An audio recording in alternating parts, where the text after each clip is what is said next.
بہت ساری باتیں آپ شیعوں کی منتقل نہیں ہوئی ہیں، ہم سمجھا نہیں پائے ہیں، ہم بتا نہیں پائے ہیں، اور بہتر انداز سے بتانے کی ضرورت ہے۔ میں ان لوگوں کے بارے میں نہیں کہہ رہا کہ جو سمجھنا نہیں چاہ رہے، جو سمجھ گئے ہیں مگر ماننا نہیں چاہ رہے، میں تو ان کے بارے میں بات کر رہا ہوں کہ جن تک بات پہنچی نہیں ہے، جنہیں ہم بات سمجھا نہیں پائے ہیں۔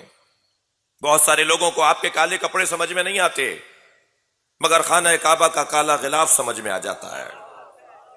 بہت سارے لوگوں کو آپ کے کالے کپڑے سمجھ میں نہیں آتے، مگر نبی کی کالی کملی سمجھ میں آ جاتی ہے۔ بہت سارے لوگوں کو آپ کے کالے کپڑے سمجھ میں نہیں آتے، مگر ازواج پیغمبر امہات المومنین کی کالی چادریں سمجھ میں آ جاتی ہیں۔ صلوات پڑھ لیں ذرا محمد والے محمد۔ اور پھر جیسے ہی محرم کا چاند نمودار ہوتا ہے تو پھر طرح طرح کے میسج شروع ہو جاتے ہیں۔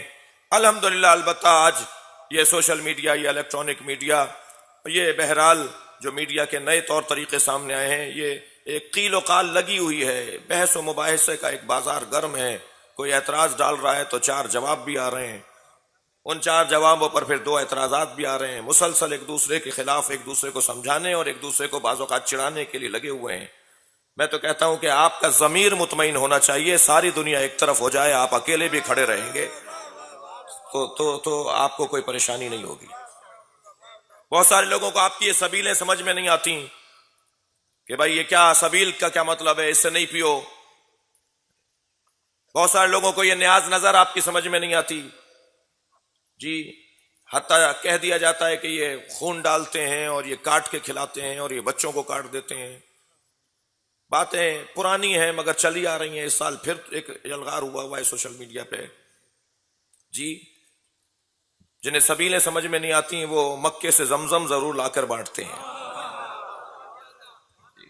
اب آپ دیکھ لیجئے زمزم کیا ہے، 14 ایک نبی کے پیروں کی رگڑ سے ابلنے والا چشمہ۔ سوال نہیں پیدا ہوتا کہ میں زمزم پیوں اور حضرت اسماعیل کی یاد نہ آئے۔ اور کر رہے ہیں، خود بخود حضرت اسماعیل کی یاد میں وہ پانی پی رہا ہوتا ہوں۔ شرک تو شرک ہے، کفر تو کفر ہے، اگر یہ غلط ہے تو وہ کون سا صحیح ہوگا جی۔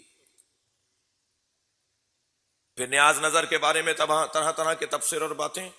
میں تو صرف تشریف فرما حاضرین سے ایک جملہ کہہ کر اس مرحلے پر آگے بڑھ جاتا ہوں۔ جس قوم میں کھلانے کا جذبہ ہو، اس قوم سے دور کرنے کا ایک یہی طریقہ ہے کہ کہہ دو یہ شرک ہے۔ یہ کتنا بڑا جذبہ ہے کہ ہم نبی کے گھرانے کے نام پر، سرکار کے نام پر دسترخوانوں کو لگا دیتے ہیں۔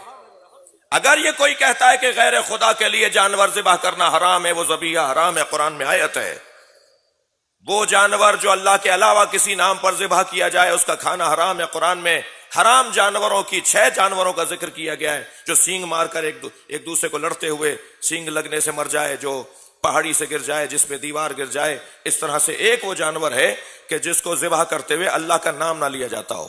تو ہم بتانا چاہتے ہیں کہ جب ہم امام حسین کی نیاز تیار کرتے ہیں، مولا عباس کی حاضری تیار کرتے ہیں، تو قبلے کی طرف جانور کو لٹاتے ہیں، لوہے سے ذبح کرتے ہیں، اللہ اکبر کہہ کر ذبح کرتے ہیں۔ یہ جانور بھی اللہ کے نام پر ہی ذبح ہوتا ہے، کھلایا جاتا ہے حسین کے نام پر۔